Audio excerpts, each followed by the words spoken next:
Hello everyone, welcome to our YouTube channel. तो आज इस वीडियो के थ्रू हम टॉपिक कवर कर रहे हैं इंसाइज्ड वुंड। कौन सा टॉपिक कवर कर रहे हैं? इंसाइज्ड वुंड हम इस वीडियो के थ्रू कवर करेंगे। हम ऑलरेडी मैकेनिकल इंजरीज़ के बारे में पढ़ रहे हैं, तो मैकेनिकल इंजरीज़ के कुछ टाइप्स ऑलरेडी कंप्लीट किए जा चुके हैं। अगर आपने वो वीडियो नहीं देखी है तो आप प्लेलिस्ट में जाके वो वीडियोस खोज सकते हैं। तो आज की वीडियो में हम कवर कर रहे हैं इंसाइज्ड वुंड। इंसाइज्ड वुंड क्या होता है, कैसे क्रिएट किया जाता है, ये सारा कुछ हम इस वीडियो में देखेंगे।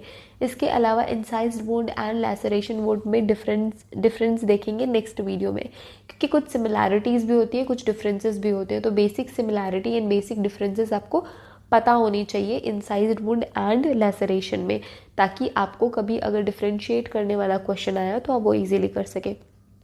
तो इस वीडियो में हम पढ़ रहे हैं इंसाइज्ड वुंड क्या होते हैं, उनके बारे में सारी की सारी इन्फॉर्मेशन इस वीडियो के थ्रू करेंगे।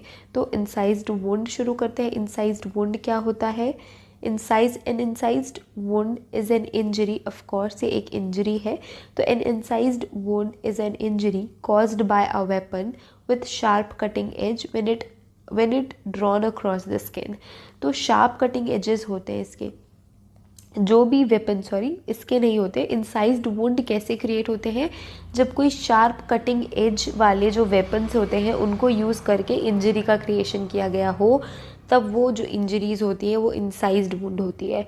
तो कोई भी ऐसा वेपन जिसके एजेस बहुत ज़्यादा शार्प होते हैं उनसे इंसाइज्ड वुंड बनते हैं, ठीक है। सच वेपन्स लाइक नाइव्स, अब इसके एग्जाम्पल्स भी यहाँ पे दिए हुए हैं। तो नाइव्स हो गया, नाइव्स जो होते हैं, जो चाकू होते हैं, उनके जो कटिंग एजेस होते हैं वो बहुत ज़्यादा शार्प होते हैं। तो चाकू के अलावा कोई भी ऐसे वेपन्स जिसके कटिंग एजेस बहुत ज़्यादा शार्प है, वो कैसे वुंड का क्रिएशन करेंगे? वो इंसाइज्ड वुंड का क्रिएशन करेंगे। तो एग्जाम्पल और क्या क्या है? नाइव आपका एग्जाम्पल है। Object such as jagged portion of metal, तो जैक्ड पोर्शन ऑफ मेटल जो खुरदुरा शार्प एजेस होते हैं मेटल के, वो हो सकते हैं। पीस ऑफ ब्रोकन ग्लास, तो ये सारे के सारे जो एग्जाम्पल्स हैं, इसके जो कटिंग एजेस या जिसके जो एजेस होते हैं वो बहुत ज़्यादा शार्प होते हैं, जो कोने किनारे हुए होते हैं वो बहुत शार्प होते हैं, और उनसे जो इंजरी का क्रिएशन होता है वो इंसाइज्ड वुंड होता है, ठीक है। The injury varies in sharpness according to the character of the weapon. Yes, of course जो इंजरी है वो भी वेरी करेगी depending upon the sharpness of that particular weapon. तो जो वेपन का जैसा कैरेक्टर है उसके अकॉर्डिंग इंजरी वेरी करेगी। तो कोई एक ऐसा वेपन है, फॉर एग्जांपल नाइफ, तो नाइफ से जो इंसाइज्ड वुंड का क्रिएशन है उसमें डिफरेंस होगा। और अगर कोई मेटल पीस है जिसके जो एजेस है वो जैग्ड है, तो उसका जो क्वालिटी होता है इंजरी का वो as compare to the knife different होगा। तो वही यहाँ पे बोल रहा है, जो इंजरी है वो वेरी करेगा according to their character of the weapon. तो वेपन का जैसा कैरेक्टर है, तो वेपन के कैरेक्टर के अकॉर्डिंग जो इंजरी होती है वो वेरी करती है, ठीक है। जो इंजरी है वो वेरी करती है depending upon their sharpness of the weapon. तो वेपन का जो शार्पनेस है वो कितना है, कैसा डिफरेंस है डिफरेंट वेपन्स पे, उसके अकॉर्डिंग इंजरी भी वेरी होती है। और इम्पॉर्टेंट पॉइंट्स क्या है? The length of an incised wound is greater than the depth. बहुत ज़्यादा इंपॉर्टेंट सेंटेंस है कि जो इंसाइज्ड वुंड का लेंथ होता है वो ज़्यादा होता है। The length of incised wound is greater than the depth. तो डेप्थ ज़्यादा नहीं होती, डेप्थ कम होती है बट लेंथ ज़्यादा होती है। तो इंसाइज्ड वुंड की इम्पॉर्टेंट टॉपिक या पॉइंट क्या हुई कि लेंथ ज़्यादा होगी इंसाइज्ड वुंड की, बट डेप्थ ज़्यादा नहीं होगी। लंबाई ज़्यादा होगी बट गहराई उस चोट की ज़्यादा नहीं होती। कौन से चोट की? इंसाइज्ड वुंड की। इंसाइज्ड वुंड की लेंथ ज़्यादा हो सकती है बट डेप्थ ज़्यादा नहीं होती है। ये क्वालिटी होती है इंसाइज्ड वुंड की। The margins are clean cut and may be straight और जैग्ड। तो जो मार्जिन्स है वो क्लीन कट होते हैं, क्योंकि जितना शार्प वेपन का एज है तो उससे जो वुंड बनेगा वो भी शार्प कट्स बनेंगे। ऐसा नहीं कि अनइवन कट्स बने हुए हैं, या तो फिर कैरेक्टराइज हम नहीं कर सकते कि कैसे कट्स हैं, तो ऐसा नहीं होता। मार्जिन्स बहुत क्लीन कट होते हैं, क्योंकि जो शार्प एजेस होते हैं वो बहुत क्लीन कट क्रिएट करते हैं। एंड मे बी स्ट्रेट और jacked depending upon the shape of cutting instrument, जो कि हमने प्रीवियस सेंटेंस में भी पढ़ा कि वेपन के अकॉर्डिंग चेंज होता है जो इंजरी का क्रिएशन हुआ है। या but there is no bruising of the wound edges, of course bruising बिल्कुल देखने को नहीं मिलेगी वुंड के एजेस में। तो जो वुंड है, पहली बात क्या कि लेंथ ज़्यादा होगी, डेप्थ कम होगी, और जो लेंथ होगी या जैसा भी वुंड होगा उसका जो एजेस होंगे वो बिल्कुल क्लीन कट होंगे, बिल्कुल क्लीन आपको कट दिखेंगे। आगे हम पिक्चर देखेंगे, उसमें देखने में आपको क्लियर समझ में आ जाएगा। तो जो इंसाइज्ड वुंड का क्रिएशन ऑफ वुंड या इंजरी है वो बहुत क्लीन कट होती है और उसमें कोई भी ब्रूजिंग आपको देखने को नहीं मिलेगी। ब्रूजिंग कैसे होती है? जब भी जो ब्लड है उसका एक्स्ट्रावेसेशन होता है या फिर क्लॉटिंग हो जाती है अंडर द स्किन ब्लड की, तब ब्रूजिंग आपको देखने को मिलेगी। बट यहाँ पे जब क्लीन क्लियर कट किया गया है तो आपको कोई भी वुंड आसपास वो इस इंजरी के देखने को नहीं मिलेगा। तो आपको शार्प क्लीन कट ही देखने को मिलेगा इंसाइज्ड वुंड के केस में। All tissues are clearly divided as blood vessels are cut across and not drawn. तो जो टिश्यूज़ हैं वो क्लियरली डिवाइडेड होंगे। क्यों क्लियरली डिवाइडेड होंगे? क्योंकि हमने बिल्कुल क्लीन शार्प ब्लेड से या क्लीन शार्प नाइफ से उस इंजरी का क्रिएशन किया है। तो जो टिश्यूज़ हैं ना वो क्लियरली डिवाइड हो जाएंगी and the blood vessels are cut. तो जो ब्लड वेसल्स है वो कट होंगी, नॉट ड्रॉन। तो वो टूटेंगी नहीं या प्रेशर की वजह से फटेंगी नहीं। तो इसकी वजह से आपको क्लीन कट देखने को मिलेगा। जैसे हमने एक इंजरी के बारे में पढ़ा था, तो लैसरेशन में क्या होता है कि लैसरेशन में जब प्रेशर इतना ज़्यादा बढ़ जाता है या फिर ब्लंट फोर्स के प्रेशर से जो ब्लड वेसल्स है वो फट जाती है, वो टीयर हो जाती है या ट्रॉन हो जाती है। तो इस वजह से उनके जो एजेस होते हैं वो इतने क्लियर नहीं होते as compare to the incised wound. But incised wound में वेपन कैसा यूज़ किया जा रहा है? शार्प एज्ड वेपन हमने यूज़ करना है। तो जो टिश्यूज़ है वो क्लियरली कट होंगे, जो ब्लड वेसल्स है वो क्लियरली कट होती हैं और टूटती या फटती नहीं है। तो डिफरेंस आ जाता है जब ब्लड वेसल्स टूट के फट के उस इंजरी का क्रिएशन होता है और जब वो क्लियरली शार्प वेपन से या शार्प एज्ड वेपन से काटी जाए। तो ब्लीडिंग है वो प्रोफ्यूज होती है, मीन्स बहुत ज़्यादा ब्लीडिंग होती है।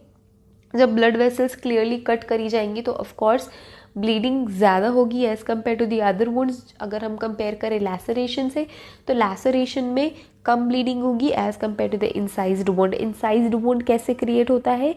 शार्प एज कटिंग वेपन से इंसाइज्ड वुंड का क्रिएशन होता है। तो कोई ब्रूजिंग देखने को नहीं मिलती, लेंथ ज़्यादा होती है, विड्थ कम होती है। इसके अलावा जो ब्लड वेसल्स होती है वो क्लियरली कट आपको देखने को मिलती है एंड दैट्स वाई ब्लीडिंग भी ज़्यादा होती है। ठीक है, ये है उसका पिक्चर। तो हमने जैसे कि बोला यहाँ पे 2-3 चीज़ें हम देख सकते हैं कि यहाँ आसपास कोई ब्रूजिंग नहीं है। ब्रूजिंग मीन्स नील नहीं पड़ा हुआ है। पर अगर यहाँ पे कोई ब्लंट फोर्स होता तो आपको यहाँ पे नील देखने को मिलता या आसपास कोई ब्रूजिंग इफेक्ट या ब्रूज देखने को मिलता। बट ऐसा कुछ भी देखने को नहीं मिलता। जैसे कि हमने बात करी थी कि क्लियर कट शार्प वेपन का यूज़ किया गया है। तो शार्प वेपन यूज़ करके जो क्लियर कट इंजरी होती है उसे हम कहते हैं इंसाइज्ड वुंड। ठीक है, तो ये एक इंसाइज्ड वुंड है। इंसाइज्ड वुंड में और हमने एक बात करी थी कि इसकी लेंथ ज़्यादा होती है, लेंथ ज़्यादा होती है और विड्थ कम होती है। नहीं, विड्थ की बात नहीं, डेप्थ की बात करी थी, सॉरी। तो हमने क्या बात करी थी कि इंसाइज्ड वुंड की लेंथ ज़्यादा होगी एंड डेप्थ कम होती है। तो यहाँ पे देख के ही लग रहा है कि ज़्यादा गहरी नहीं है ये चोट, बट लंबी है क्योंकि शार्प कटिंग एजेस से हुई। एक और टर्म आता है टेलिंग ऑफ द वुंड, वो भी मैं इस पिक्चर के थ्रू यहीं पे क्लियर कर देती हूँ कि टेलिंग ऑफ द वुंड क्या होती है। यहाँ पे देखो, ये जो मिडिल पोर्शन है, यहाँ पे जो इंजरी दिख रही है वो थोड़ी ज़्यादा डीप दिख रही है या थोड़ी ज़्यादा विड्थ जिसकी ज़्यादा दिख रही है। बट एजेस पे देखो, एजेस पे यहाँ पे जो कोने हैं इनमें बिल्कुल ये धीरे धीरे स्मॉल होता जा रहा है। इधर जो इंजरी है वो बड़ी है, आते आते यहाँ पे कॉर्नर्स में स्मॉल हो गई। तो ये जो धीरे धीरे छोटे होने वाले एरिया, जो इंजरी का एरिया जो स्मॉल होता जा रहा है ना, इस टर्म को ही हम कहते हैं telling of the wound. Telling means पूंछ के जैसा आपको दिखेगा या टेल के जैसा कुछ स्ट्रक्चर देखने को मिलेगा। तो टेलिंग आपको देखने को मिलेगी और टेलिंग ऑफ द विंड से आप डायरेक्शन पता लगा सकते हैं। ठीक है, तो ये भी हमने यहाँ पे टेलिंग ऑफ द वुंड देख ली। ये एक इंसाइज्ड वुंड का एग्जाम्पल है। तो हमने इंसाइज्ड वुंड का एग्जाम्पल भी देख लिया, ये भी देख लिया कि कैसे क्रिएट किया जाता है। तो इसकी लेंथ ज़्यादा होती है, डेप्थ कम होती है, लंबाई ज़्यादा होती है, गहराई कम होती है। इसके साथ ही एक और इम्पॉर्टेंट वुंड होता है जिसे हम कहते हैं रिंकल्ड वुंड। क्या कहते हैं? Wrinkled wound. अब रिंकल से कुछ तो आइडिया लग ही रहा होगा, तो इसे कहते हैं हम रिंकल्ड वुंड। ये वुंड क्या होता है? When a sharp object come in contact with those tissues having multiple fold. तो जब कोई भी शार्प ऑब्जेक्ट ऐसे स्किन के कॉन्टैक्ट में आता है या ऐसे बॉडी पार्ट के कॉन्टैक्ट में आता है जिसमें मल्टीपल फोल्ड्स है या स्किन की मल्टीपल फोल्ड्स है, वैसे स्किन की कांटेक्ट में जब शार्प ऑब्जेक्ट या शार्प वेपन आता है तो they cut more skin as compare to other skin areas. तो जब मल्टीपल फोल्ड है उस एरिया में, उस स्किन के एरिया पे, तो शार्प ऑब्जेक्ट जब उसके कांटेक्ट में आएगा तो as compare to the normal skin area, ज़्यादा स्किन की एरिया जो है वो डिस्ट्रॉय होगी, ख़त्म होगी शार्प कटिंग एज से, शार्प कटिंग वेपन एज से, या जो भी कह लो शार्प एज वेपन से। मैंने आगे पीछे बोल दिया, बट आई थिंक अंडरस्टैंड कर रहे होंगे आप सारे। तो जो रिंकल्ड वेपन है, रिंकल्ड स्किन क्या होती है? जब मल्टीपल फोल्ड स्किन की प्रेजेंट होती है किसी भी पर्टिकुलर स्किन में, और अगर वैसी स्किन में जब शार्प ऑब्जेक्ट का कॉन्टैक्ट होता है तो ज़्यादा स्किन का डिस्ट्रक्शन होता है, ज़्यादा स्किन डिस्ट्रॉय होती है as compare to the normal skin area. तब हम उसे कहते हैं रिंकल्ड वुंड। जब वहाँ पे वो वुंड बना तब हम उसे कहते हैं रिंकल्ड वुंड। इसका एग्जाम्पल क्या है? एग्जाम्पल है स्क्रॉटम। ठीक है। Deep incised wound produce permanent paralysis and wasting of muscles due to severe nerves. तो यहाँ पे एक और इम्पॉर्टेंट चीज़ है, जो डीप इंसाइज्ड वुंड होते हैं, जो बहुत गहरे इंसाइज्ड वुंड होते हैं। अभी हमने बात करी कि इंसाइज्ड वुंड क्या होते हैं? लंबे ज़्यादा होते हैं, गहरे ज़्यादा नहीं होते। बट अगर इंसाइज्ड वुंड गहरे हो गए तो they can produce permanent paralysis. अब हमने बोला कि डीप नहीं होते हैं, बट ऐसे एरियाज जहाँ पे इंसाइज्ड वुंड डीप हो गए, तो अब हमने बात करी थी कि नर्व्स वेसल्स क्लियरली कट हो जाती हैं जब हम शार्प वेपन से कट करने की कोशिश करते हैं या फिर शार्प वेपन की यूज़ करते हैं इंजरी क्रिएट करने के लिए। तो जब वो वुंड डीप हो जाती है तो परमानेंट पैरालिसिस आपको देखने को मिलेगा। और क्यों ऐसा होता है? क्योंकि सीवियर नर्व डैमेज होता है। क्लियर कट जो नर्व्स है, जो मसल्स है, वो क्लियरली कट हो जाती हैं और इसकी वजह से ही आपको परमानेंट पैरालिसिस देखने को मिलेगा जब भी डीप इंसाइज्ड वुंड का क्रिएशन होगा।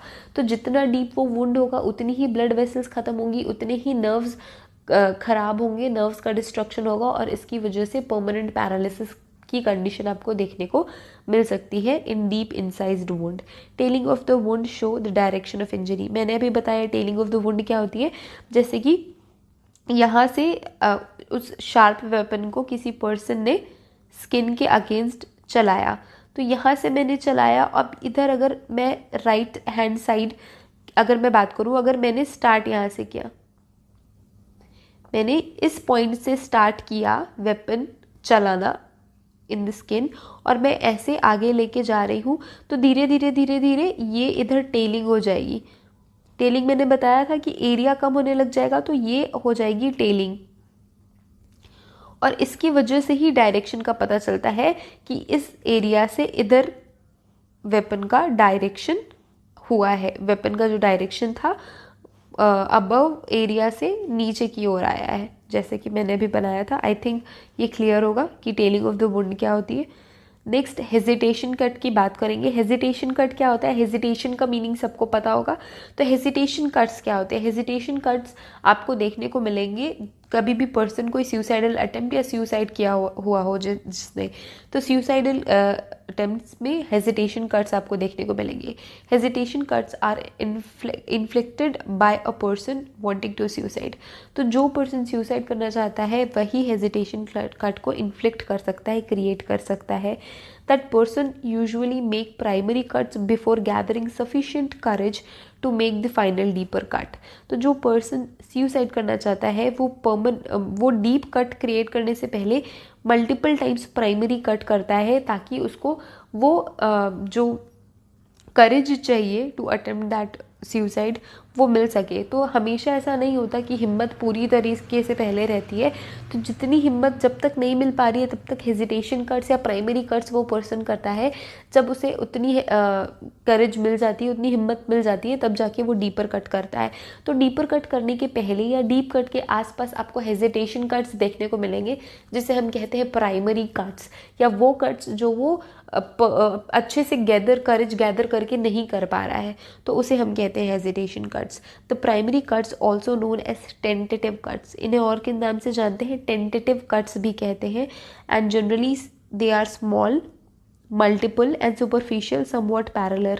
तो ये स्मॉल होते हैं, मल्टीपल टाइम्स हो सकते हैं, क्योंकि इतनी करेज किसी भी पर्सन में एक साथ ही नहीं आती है, तो मल्टीपल प्राइमरी या टेंटेटिव कट्स हो सकते हैं। सुपरफिशियल होते हैं, सुपरफिशियल हो रहे हैं तभी तो वो फिर से उसको कट लगाने की ज़रूरत है। अगर एक ही बार में डीप हो जाएगा तो फिर दोबारा कट लगाने की ज़रूरत ही क्या है। तो जो स्मॉल कट्स मल्टीपल टाइम्स और सुपरफिशियल वाले एरिया में जो कट्स होते हैं वो हेजिटेशन कट्स होते हैं। और hesitation cuts most of the time suicidal attempts में ही आपको रिकवर करने को मिलेंगे। मेडिको लीगल सिग्निफिकेंस क्या है इंसाइज्ड वुंड का? Incised wound may be homicidal, suicidal और रेयरली एक्सीडेंटल। तो होमिसाइडल हो सकते हैं, इंसाइज्ड वुंड सुसाइडल भी हो सकते हैं, रेयरली एक्सीडेंटल। एक्सीडेंटल होने के चांसेस बहुत ज़्यादा कम होते हैं as compare to the homicidal and suicidal.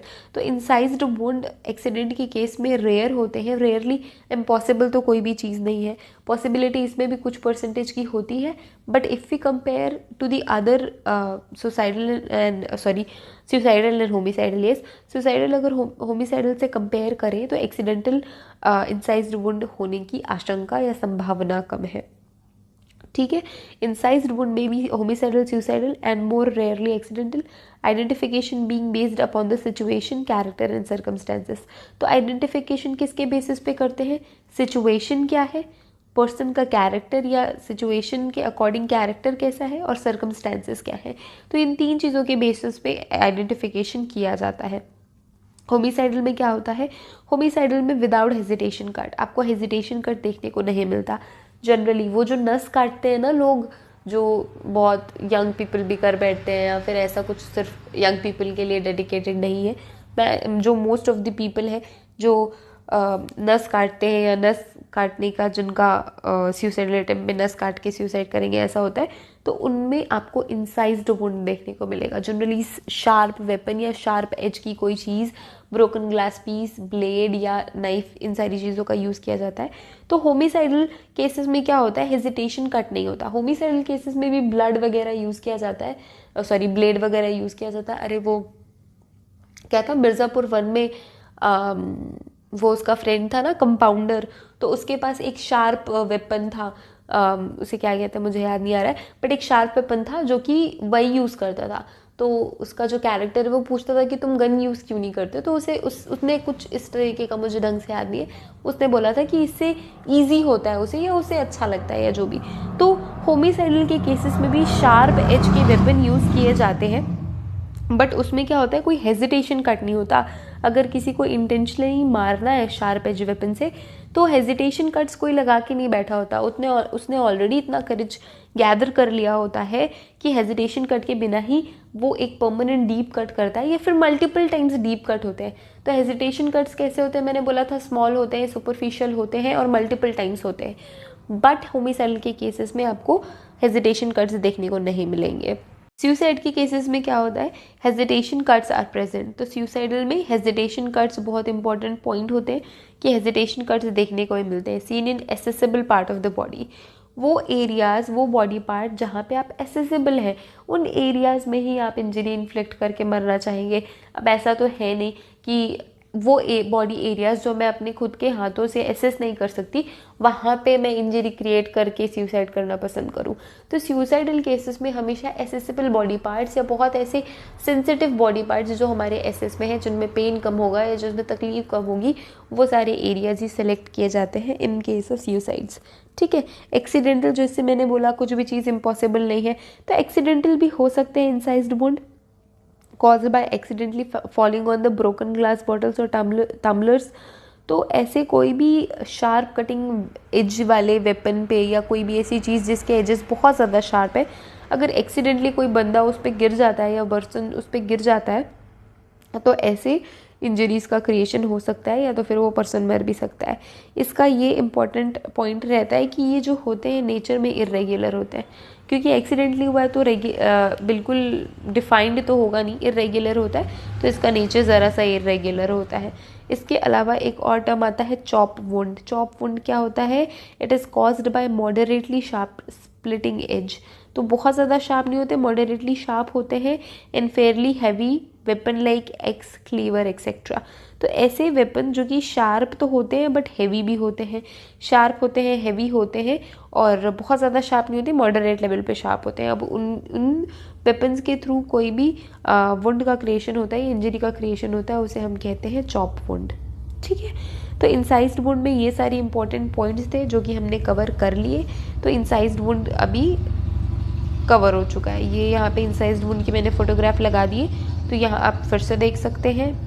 जो PDF है मैं वो ग्रुप में शेयर कर दूंगी, तो आप डाउनलोड भी कर सकते हैं। तो इंसाइज्ड वुंड हमने कंप्लीट कर लिया। इंसाइज्ड वुंड कैसे बनता है, कैसे टाइप के वेपन से बनता है, इम्पॉर्टेंस क्या होती है, रिंकल्ड वुंड क्या होते हैं, हेजिटेशन कट्स क्या होते हैं, मेडिको लीगल सिग्निफिकेंस क्या है इंसाइज्ड वुंड का, ये भी हमने देख लिया। तो thank you so much for watching this video. Have a great day ahead and see you in the next video. Next video में करेंगे स्टैब वुंड। एक वुंड और रह गया। अच्छा, स्टैब वुंड के पहले लैसरेशन एंड इंसाइज्ड वुंड में डिफ्रेंशिएशन भी पढ़ना है, क्योंकि वो इम्पॉर्टेंट है, और ये आ जाते हैं कभी कभी एग्ज़ाम में आ जाते हैं कि बेसिक डिफरेंस क्या है या बेसिक सिमिलैरिटीज़ क्या है। तो ये आपको पता होना ज़रूरी है। कई बार मिस्टेक भी हो जाती है, इंसाइज्ड वुंड को हम लैसरेशन वुंड भी समझ जाते हैं क्योंकि सिमिलैरिटीज़ होती है। तो वो हम क्लियर करेंगे नेक्स्ट वीडियो में। So see you in the next video. Bye.